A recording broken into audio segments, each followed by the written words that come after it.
Hello everyone, welcome to knowledge I studio. मैं लखन भारद्वाज आपका अपने करंट अफेयर शो में स्वागत करता हूं। आज है 1 अगस्त और 1 अगस्त से रिलेटेड जितने भी करंट अफेयर होंगे मैं आपके साथ डिस्कस करूंगा और हर क्वेश्चन से रिलेटेड आपको सारे फैक्ट बताऊंगा, तो वीडियो को पूरा देखिए। मैं लास्ट में आपसे होमवर्क का क्वेश्चन पूछूंगा जिसका आंसर आप मुझे कमेंट बॉक्स में कमेंट करके बताइएगा। चलिए शुरू करते हैं आज की करंट अफेयर। आज का फर्स्ट क्वेश्चन है, who among the following has been appointed as the private secretary PS to prime minister Narendra Modi on coterminus basis. इसका मतलब ये है, निम्नलिखित में से किसे प्रधानमंत्री नरेंद्र मोदी जी का को टर्मिनस आधार पर निजी सचिव नियुक्त किया गया है। तो किसे नरेंद्र मोदी जी का निजी सचिव नियुक्त किया गया है?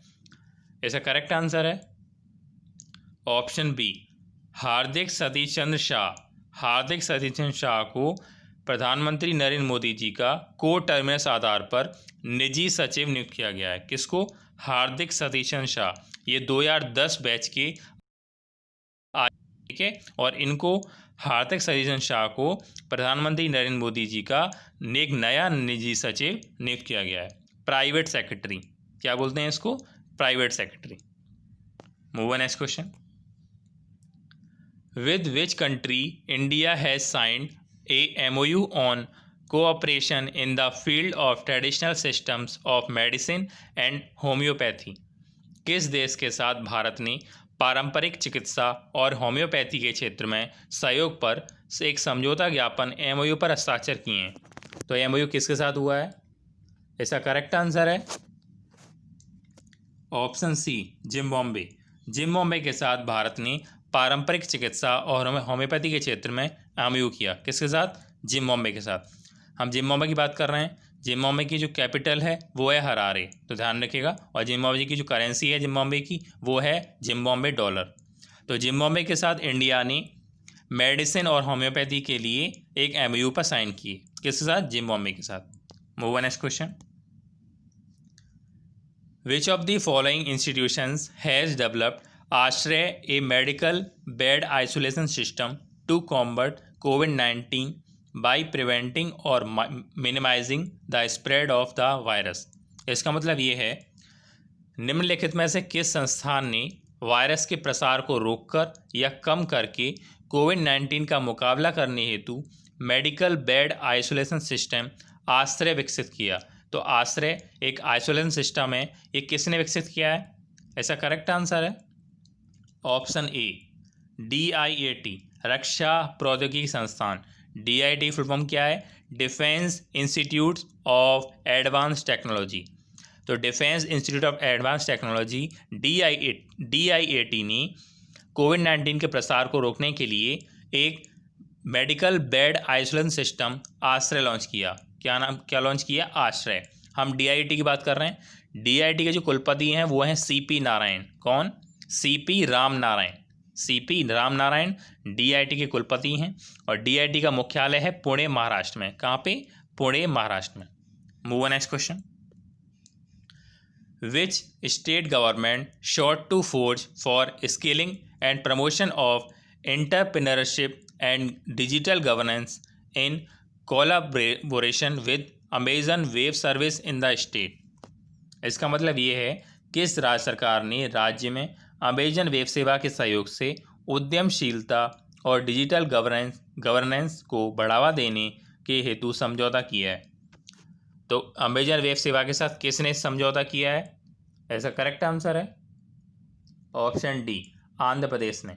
आंध्र प्रदेश सरकार ने अमेजन वेब सेवा के साथ सहयोग से उद्यमशीलता और डिजिटल गवर्नेंस को बढ़ावा देने के लिए MOU किया। किसने? आंध्र प्रदेश ने। तो ध्यान रखिएगा। Move on next question.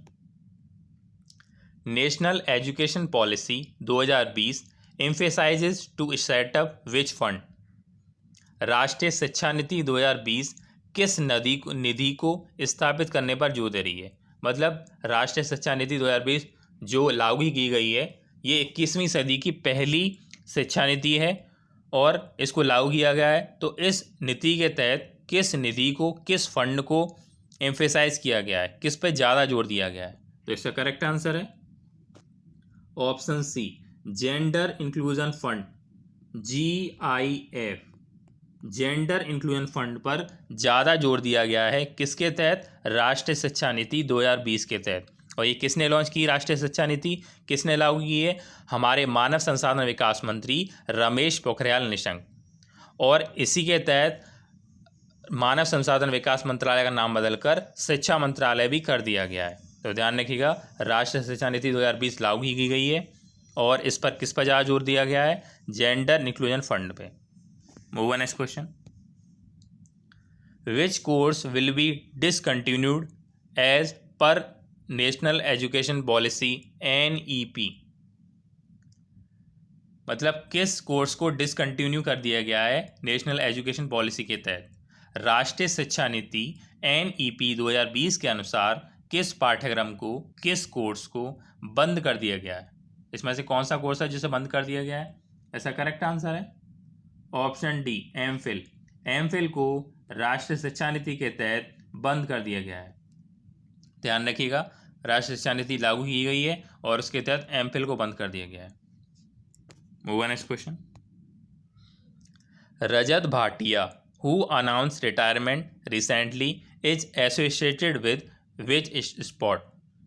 इसका मतलब ये है, रजत भाटिया जिन्होंने हाल ही में रिटायरमेंट की घोषणा की, वो किस खेल से जुड़े हैं या किस खेल से संबंधित हैं?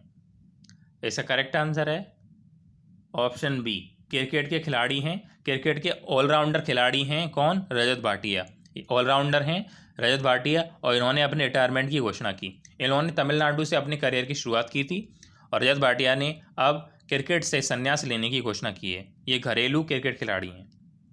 Move on next question. The first 5 of 36 Rafale fighter jets from France landed at which airbase station of Indian Air Force? तो फ्रांस के, इसका मतलब ये है फ्रांस के 36 राफेल लड़ाकू जेट विमानों में से, जो फ्रांस से इंडिया ने 36 राफेल जेट विमानों की जो डील की है, उस 36 लड़ाकू जेट विमानों में से पहले 5 लड़ाकू विमान भारतीय वायुसेना के किस एयरबेस स्टेशन पर उतरे? इसका करेक्ट आंसर है option B, Ambala AFS। Ambala air force station पर 36 राफेल जेट विमानों में से 5 उतरे। कहाँ पे? कितने? 5 राफेल लड़ाकू विमान उतरे। कहाँ पे? अंबाला एयरफोर्स स्टेशन पर, जो फ्रांस से डील की गई उसके तहत। Move on next question.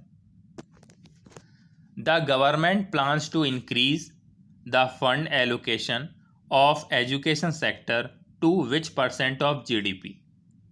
इसका मतलब ये है, सरकार की योजना है और सरकार ने जो शिक्षा नीति जो लागू की है, तो सरकार की योजना के तहत GDP के कितने % शिक्षा क्षेत्र में फंड को आवंटन किया गया है? मतलब GDP के शिक्षा क्षेत्र के फंड को कितने % बढ़ाने की कोशिश की है? शिक्षा क्षेत्र के फंड को कितने % बढ़ा दिया है?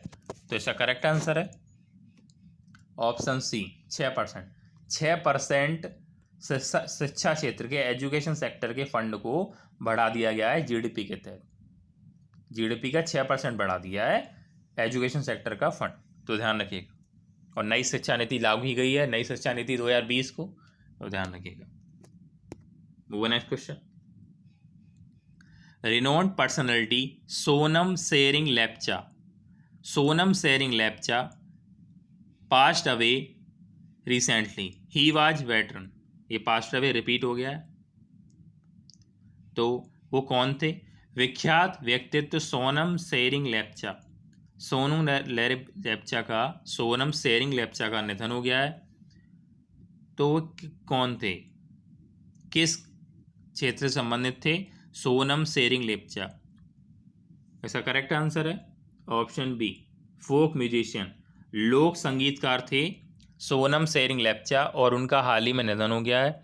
उनको 2007 में, कब? 2007 में पद्मश्री से सम्मानित किया गया था। किसको? सोनम शेरिंग लेप्चा, और इनका निधन हो गया है। तो ध्यान रखिएगा। आज हमने 1 अगस्त के जितने करंट अफेयर थे आपके साथ डिस्कस किए। कल का जो हमारा क्वेश्चन था वो ये था, name the organisation which launch dare to dream 2.0 contest for innovators and startups. उस संगठन का नाम बताना है जिसने इनोवेटर्स और स्टार्टअप्स के लिए डेयर टू ड्रीम 2.0 प्रतियोगिता शुरू की। तो इसका करेक्ट आंसर रहेगा ऑप्शन बी, जैसा आप देख पा रहे हैं। बहुतों ने इसके बारे में लिखा, तो मैं आपसे भी कहूँगा जो होमवर्क क्वेश्चन मैं देता हूँ उसके बारे में ज़्यादा से ज़्यादा लिखा करिए, इससे आपका ही फ़ायदा है। आज का जो होमवर्क क्वेश्चन है वो ये है, the world day against trafficking in person was observe every year on which date.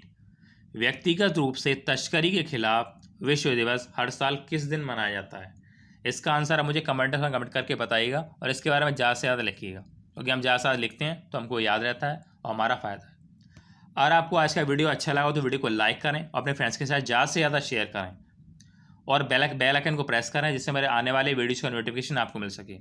अगर आपने हमारे चैनल को अब तक सब्सक्राइब नहीं किया है, हमारे चैनल को सब्सक्राइब करें। Thanks for watching.